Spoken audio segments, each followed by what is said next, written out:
Crazy making behaviors are what make these cases so challenging for the professionals involved. There are so many different moving pieces and components to these cases that it's hard to track them all and to address them all. We have other professionals involved in the case who sometimes take different sides, and so we're working against each other. The crazy-making behaviors add to the complexity of these cases. It's easy for individual therapists to become aligned with their clients and then to work against the direction of the other professionals. So these parents are exceptionally good at manipulating people, especially if it's one-on-one in a therapeutic office. One of the crazy-making behaviors that we talked about was therapists who are not specially trained in this area and who lack specialized knowledge and understanding of these dynamics. And then, again, they become aligned with their client and add another layer of complexity to this problem. In PA cases, the rejected parent is put under a microscope and all of their mistakes are blown way out of proportion. And that's one of the things that helps us identify a PA case is the justification for rejecting that parent doesn't hold up. An objective outside observer would look at that and say that isn't a good reason to reject a parent. And it's often done in an absolutist black and white way where the rejected parent is all bad with no redeeming qualities, and there's no guilt or ambivalence about that rejection. It's very black and white, and an objective observer is not, it doesn't make sense.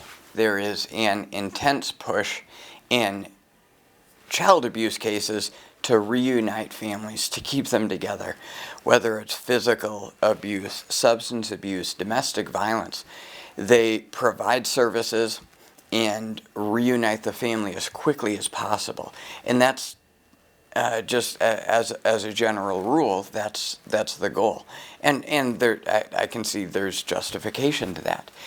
The family court and divorce court, there are times when the process drags out for years, and parents and children are, to a large degree, separated, except for maybe, a little bit of supervised time here and there. And there isn't the same emphasis placed on keeping families together. And that's a part of the whole crazy-making problem that we described, is that a therapist and the aligned parent tend to give power and over-empower a child to make decisions. They'll make their child go to school. They'll make them go to the doctor to get shots or to the dentist, all these things that they don't want to do. And you do those things because you're a parent. A parent isn't always about doing fun things with your kids. Sometimes you need to make them do things they don't want to do because it's good for them. That isn't emphasized when it comes to spending time or having contact with the rejected parent. I had a parent in my office just days ago who has an elementary age son, and she was insistent that she was going to respect his wishes and not push him to have even contact in my office with his father. His father had plenty of legitimate flaws. Some of them were likely overblown, but there was no risk to the son seen his father in my office. But mom wanted to respect his wishes. Now, that same mom her son is an excellent student, and she pushes him in school to do things that he probably doesn't want to do. He's a great athlete. He's successful in all these areas, in part because mom pushes him in those areas. But in this domain, she's chosen to respect his wishes. These cases become particularly challenging when there are allegations, and multiple allegations, of child sexual abuse that are unfounded. And those are, of course, weaponized by the alienating parent. And the rejected parent is always on the defensive, always trying to defend themselves from an onslaught of allegations, again, that are not objectively true.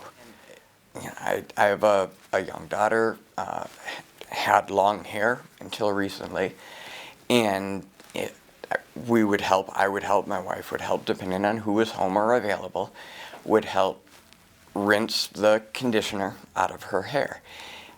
Something like that, if she were to make a developmentally appropriate comment about father helping her in the shower, touching her in the shower, and then that gets misunderstood, and it's like playing a game of telephone, where each time down the line it gets less and less accurate.